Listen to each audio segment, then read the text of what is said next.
Það ykkur spáð þriðasætinu í Spáni í dag. Það hlýtur að vera bara nokkuð jákvætt. Já, algjörlega sko. Þetta svo sem ég takta sem maður hefur svona heyrt á gangaspjallinu.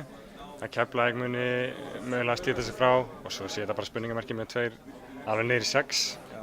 Og það rauninni dreifingin á sko Spáni samkvæmt því. Við erum okkur hæsta spáð í fyrsta sæti og lægsta held í 7.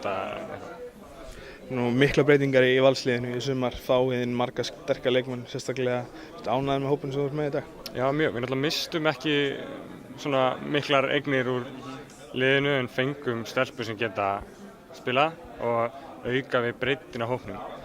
Og við ætlum náttúrulega að reyna að tappa inn í það með hvernig körfubolta við reynum að spila og skapa okkur sérstaklega flott svona identity á varnarenda.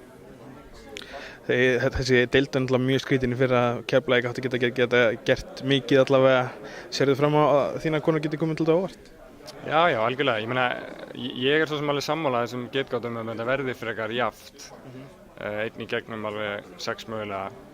Við erum bara með augljóst markmið eftir hvernig tímabilið gekk í fyrra sem bara komast í úrslitakeppnina og sjá svo hvað gerist eftir það.